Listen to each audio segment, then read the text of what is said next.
Çmimet e larta të frutaperimeve në treg po ju udhëheq importi, kështu është shprehur deputeti socialist Erion Braçe gjatë interpelancës në kuvent me ministrin e bujqësisë Andis Salla, ku theksoi se për shkak të rritjes së kostove dhe çmimit të naftës, situata do të përkeqësohet. Braçe theksoi gjithashtu se heqja e skemës së naftës në këtë situatë është shqetësuese dhe se skema e rimbursimit të TVSH-s nuk është e duhura për fermerët. Sipas tij, fermeri duhet të mbështetet për litër produkti apo kilogram. Po jemi në kushtet kur çmimet e produkteve bujqësore, perime edhe fruta, po shkojnë lartë, shumë lartë. Me dy gjëra shumë të rëndësishme, për mbytjet e muajit dhjetor, janar dhe shkurt. E në krahun tjetër, rritja e çmimeve të inputeve bujqësore tani do ta vazhdojnë këtë goditje. Jepi lek për litër prodhimi dhe vendos një standard të atij qumshi që prodhohet dhe jepi lek për litër, për kilogram prodhimi, të çfarë do lloj prodhimi që është. Keni hequr naftën që ishte falas, jo pa taksa, po ishte falas.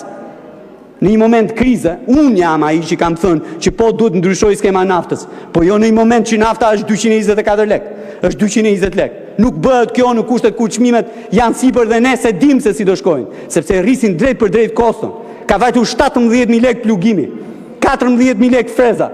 Deputeti socialist preku edhe çështjen e qumshtit me aflatoksin tek fermerët, ku theksoi se e gjitha ka qenë një fushat për të ulur çmimin e qumshtit, ndërkohë që janë analizuar vetëm 8 mostra dhe vetëm 2 të tilla kanë rezultuar me aflatoksin.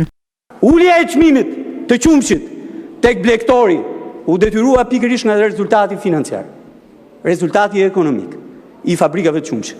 Nga me humbje në fitim, në kurriz të bujkut, që sot e shet qumshin vetëm me 47 lek te kompanitë. Ligji për tatimin mbi vlerën e shtuar që ne miratuam këtu, duke orientuar bujqit vetëm tek subjekte me të skemës së tatimit mbi vlerën e shtuar, pra fabrikat e mëdha, shkundje e thuajse e ka çuar në zaurim gjithë shtresën e mesme të tregut, segmentin e mesëm të tregut, që ishin baxhot, të cilat janë jashtë skemës së tatimit mbi vlerën e shtuar, e që për fat keq nuk mund të presin faturë me TVSH që bujku apo blegtori të marrin mbrapsht 10%.